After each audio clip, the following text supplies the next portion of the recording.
C'est un réel basculement en fait de civilisation, de société. Jusqu'à présent, on essayait de faire la promotion du soin, d'accompagner les gens en proximité. Je le vois chez moi, il n'y a pas beaucoup de médecins et les habitants de ma circo me le disent très souvent, notamment sur la fin de vie. Et malheureusement, la seule offre qu'on aura à leur proposer maintenant, ce sera la mort. C'est parti pour l'interview frontale avec Hanan Mansouri, c'est maintenant. Frontières, la matinale. L'interview frontale. Bonjour Hanan Mansouri. Bonjour. Pour nos auditeurs évidemment qui commencent à vous connaître, vous êtes députée de l'Isère et porte-parole de l'UDR. Merci d'être avec nous ce matin. Alors je pense qu'avant de débuter sur les sujets pour lesquels on voulait vous recevoir, évidemment c'est une grande actualité. Est-ce qu'on peut avoir un petit peu votre réaction à chaud suite à ce qui s'est passé à l'Assemblée? Et d'ailleurs Hanan a fait un discours vibrant à l'Assemblée hier qui a été salué par la critique comme on dit. Oui, c'était un moment très touchant. Moi j'ai fait partie de la commission des affaires sociales, donc ça fait un mois et demi maintenant que je suis le texte en profondeur, que je l'ai vu s'élargir pendant la commission.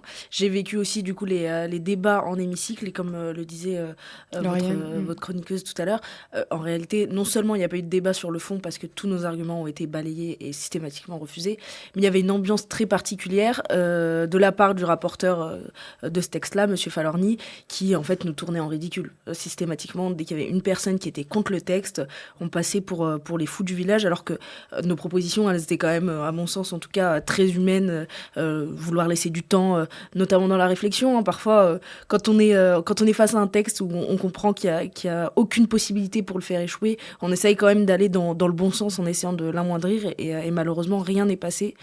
Donc hier, ça a été une journée vraiment de déception pour nous parce que c'est un réel basculement en fait de civilisation, de société. Jusqu'à présent, on essayait de faire la promotion du soin, d'accompagner les gens en proximité. Je le vois chez moi, il n'y a pas beaucoup de médecins et les habitants de ma circo me le disent très souvent, notamment sur la fin de vie. Et malheureusement, la seule offre qu'on aura à leur proposer maintenant, ce sera la mort. Et effectivement, on a vu qu'il n'y avait pas eu une seule voix contre à l'UDR. Est-ce qu'il y avait eu une consigne de vote ou est-ce que ce plan, c'est à l'unanimité ? Non, il n'y avait pas de consigne de vote, on avait chacun le libre choix et au final on a tous voté contre. Il y a eu certains de mes collègues qui ont fait leur cheminement aussi, mais très honnêtement le texte est tellement ouvert que j'ai vraiment du mal à comprendre ceux qui ont voté pour au dernier moment. Moi, la chose que je retiens avant de passer aux autres actualités pour lesquelles on vous reçoit aujourd'hui, effectivement, c'est le flou autour du fait qu'on puisse condamner potentiellement des proches qui essaient de dissuader simplement, peut-être simplement pour protéger et pour leur prouver qu'ils aiment leurs proches. C'est un texte c'est du zèle à la française pour le coup. Tous les textes étrangers dans les faibles pays, parce qu'on parle beaucoup de l'euthanasie, mais en réalité, il n'y a que 3% de pays dans le monde qui ont légalisé l'euthanasie. En tout cas, aucun n'a créé un délit d'entrave pour punir des proches qui essaieraient de dissuader ou au moins d'offrir une alternative à un membre de leur famille. Donc on est allé vraiment très très loin dans le processus. Est-ce que vous avez espoir là, au Sénat, vu que la loi est simplement passée, adoptée à l'Assemblée nationale, est-ce qu'il y a quand même un espoir que ça puisse faire machine arrière avec le Sénat ?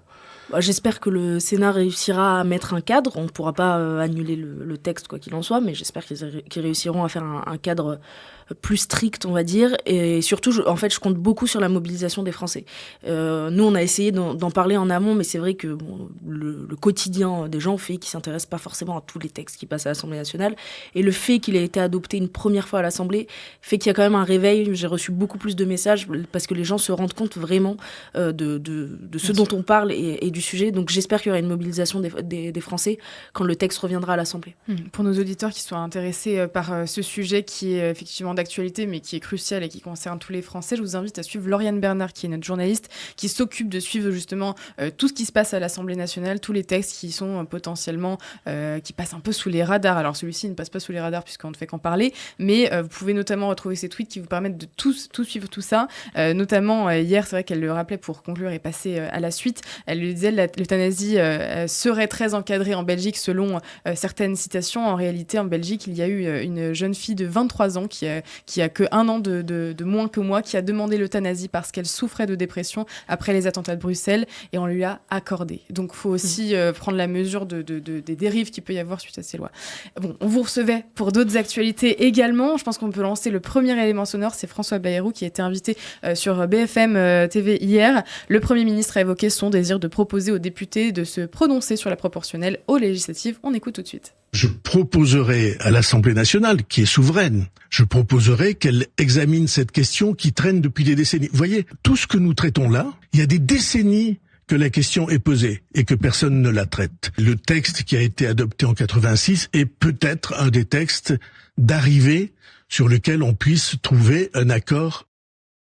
Alors, Anne Mansouri, avec UDR, vous êtes allié au RN. Je pense que Marine Le Pen est applaudie des deux mains. Là, enfin, la proportionnelle, on y vient?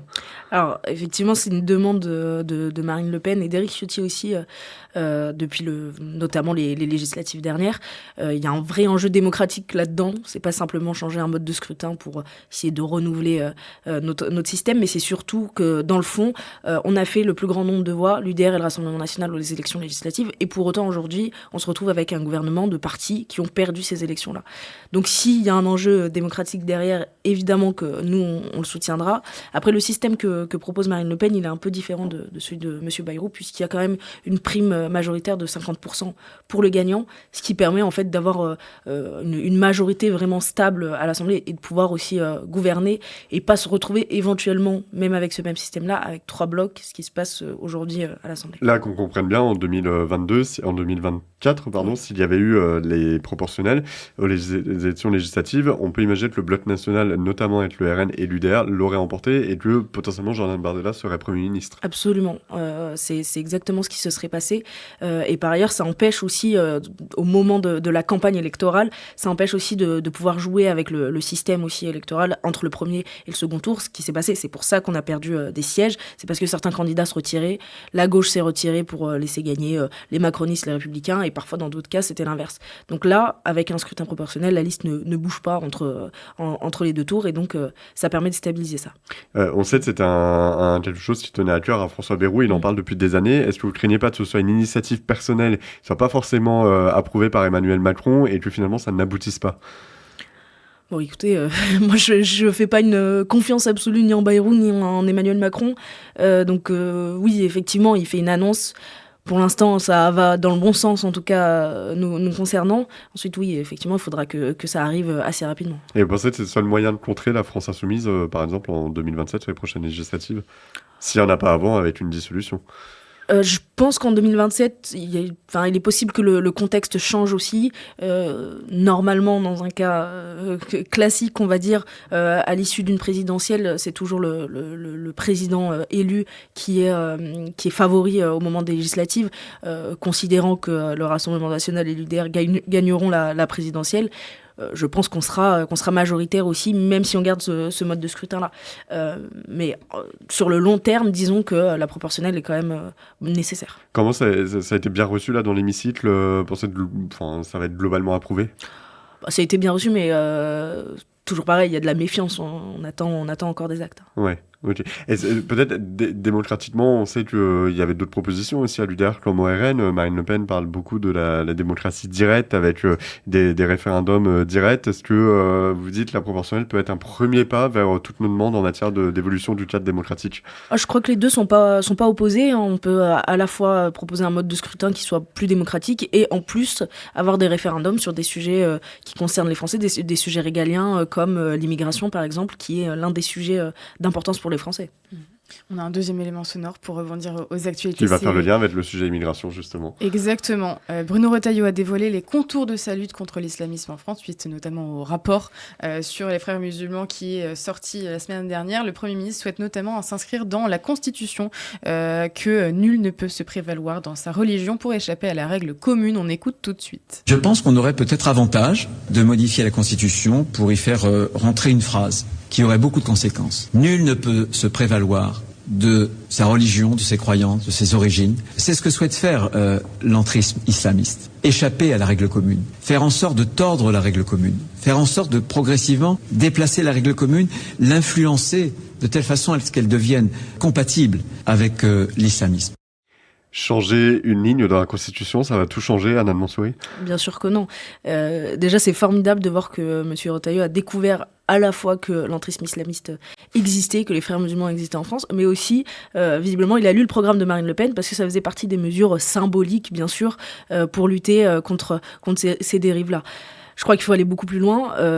Bruno Retailleau, ça va faire 1 an qu'il est ministre de l'Intérieur. Rien n'évolue là-dessus. Encore une fois, c'est indécent de parler des frères musulmans seulement au bout d'1 an à ce poste-là. Et il faut vraiment qu'il puisse nous proposer des actes concrets. Hier, il y a eu une question au gouvernement à l'Assemblée là-dessus. Il a répondu qu'il fallait former les préfets à la lutte contre l'islamisme.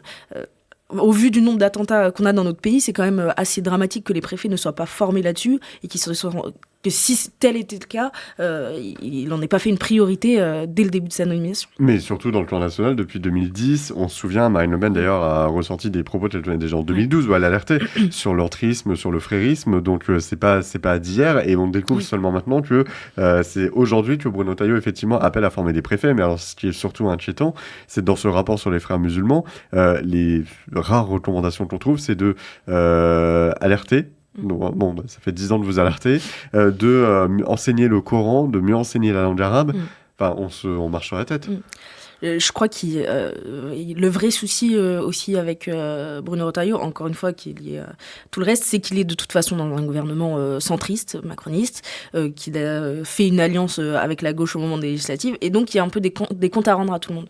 Et le problème de ces gens-là, c'est qu'ils font une fixette sur le lien entre les musulmans et les islamistes. Et en fait, ils passent leur temps à nous expliquer que les musulmans ne sont pas forcément des islamistes, ce qui est partagé par la plupart des personnes aujourd'hui en France, mais une fois qu'on a dit ça, on ne s'attaque pas du tout au problème des islamistes. Et le seul sujet sur lequel on va concernant les islamistes, qui est vraiment le sujet important, parce que c'est ça qui détruira notre culture française, hein, très, très honnêtement. Une fois qu'on a parlé de ça, il n'y a que le terrorisme qui revient. Il n'y a que le terrorisme. Et on nous explique qu'en fait, les islamistes, c'est simplement les attentats. Or, il y a plein d'autres choses que les frères musulmans mettent en place de façon beaucoup plus discrète. Justement, c'est la différence avec le séparatisme classique. Là, la volonté des frères musulmans, c'est vraiment d'entrer dans une culture, d'essayer d'être le plus discret possible au départ pour pouvoir imposer leurs normes. Et ça se voit dans plein de systèmes. Ça se voit dans le milieu sportif, par exemple. Et malheureusement, quand lundi, on va interdire le voile dans les compétitions sportives, et l'autre répond que non, parce que c'est une atteinte aux musulmans. Et en fait, c'est sans fin comme débat. Non, mais c'est fou. Et puis, on se dit, il y a un rapport qui sort, et au final, ça fait effet de pchit. Enfin, c'est rien.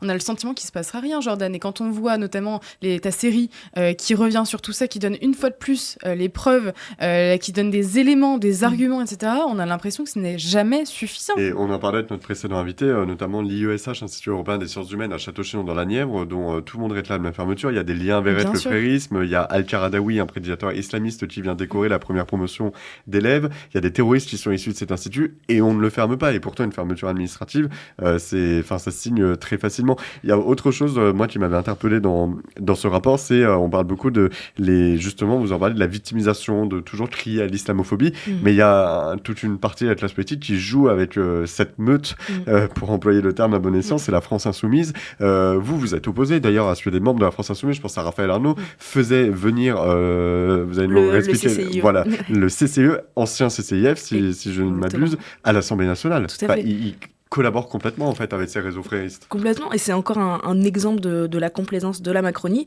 et d'indirectement Bruno Retailleau aussi là-dedans, avec les islamistes. Pareil, hier à l'Assemblée, il annonce qu'il faut dissoudre toutes les associations islamistes à l'image du CCIF. Très bien, mais il y a 2 mois, on a accueilli le CCIE au sein même de l'Assemblée nationale et personne n'a rien fait. Donc il y a une complaisance, il y a LFI qui joue vraiment là-dessus et qui est l'idiot utile des frères musulmans. Je ne sais pas ce qu'ils attendent là-dessus, et d'ailleurs, ce sera marrant de voir aussi sur quoi va aboutir la convergence des luttes qu'ils portent. Mais en tout cas, oui, la France Insoumise en fait vraiment un cheval de bataille. D'ailleurs, sur la gauche, l'extrême gauche et la France Insoumise, c'est très intéressant. Il y a une ligne aussi comme ça dans le rapport qui est très amusante, ou plutôt déprimante pour l'extrême gauche. C'est on apprend, en tout cas, certains semblent apprendre, nous on le savait, mais qu'il y avait difficilement des liens de combat commun intersectionnels entre notamment les luttes LGBT et les luttes fréristes. Ça vous étonne pas? Non, ça m'étonne pas vraiment, non. Mais il y a pas mal de combats comme ça. Enfin, quand je vois des manifestations Queer for Palestine, par exemple, où il y a des membres de C'est LFI, difficile, hein. enfin, c'est invraisemblable, ça n'a aucun sens. Il y a quelque chose aussi quand même qu'on aimerait comprendre parce que à l'UDR, notamment, je pense à Eric Ciotti, mais d'autres, vous avez encore des liens quand même avec les Républicains.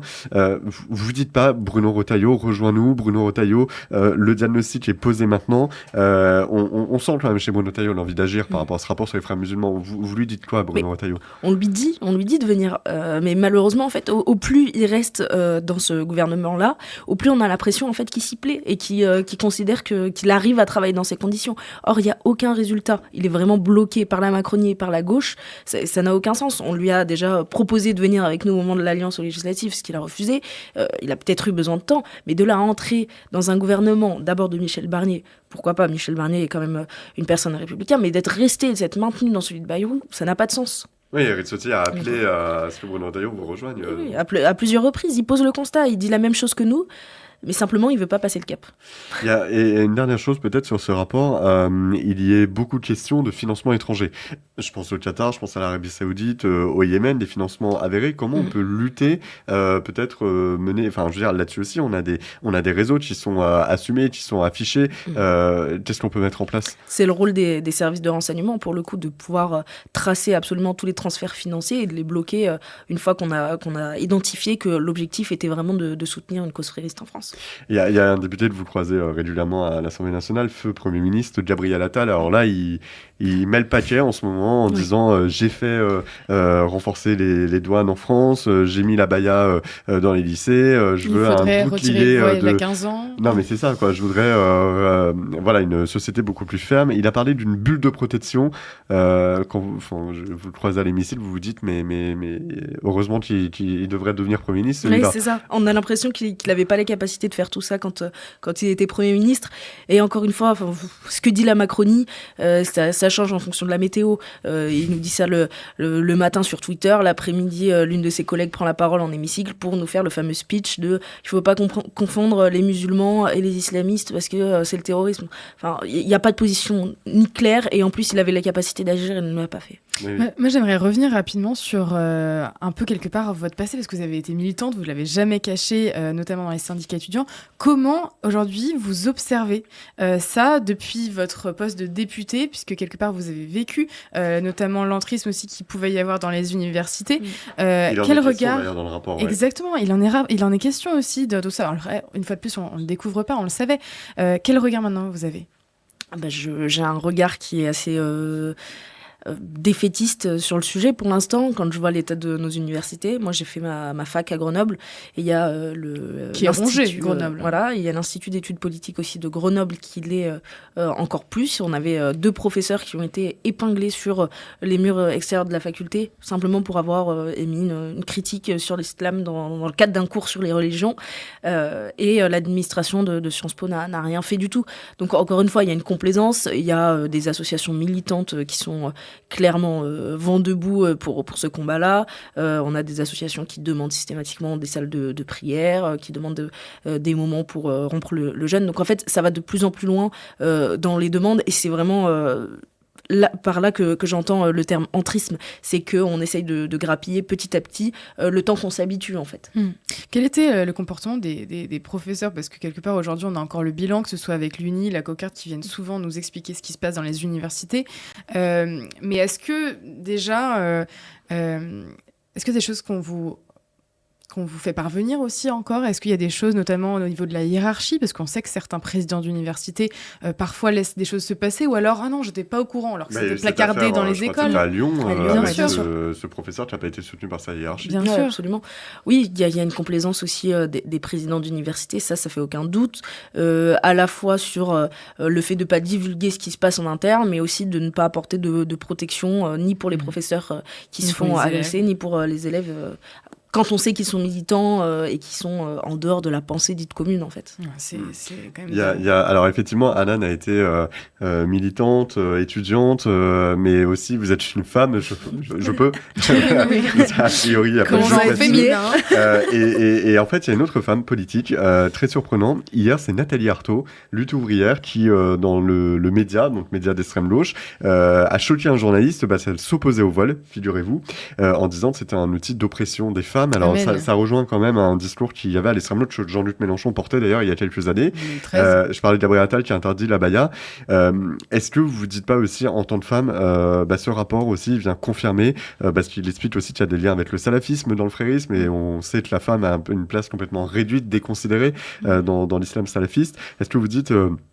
Femmes de France, réveillez-vous, parce qu'en fait, ce que dit ce rapport, c'est aussi c'est votre liberté aussi qui est voilà, quand on sait que les Iraniennes arrachent leur voile, tout ça. Je sais qu'avec le RN, vous proposez de revoir la législation en matière du voile. Est-ce que vous dites on va peut-être pouvoir avancer là-dessus? Oui, il faut qu'on avance là-dessus, ou en tout cas, il ne faut pas qu'on se fasse avoir sur ces sujets-là.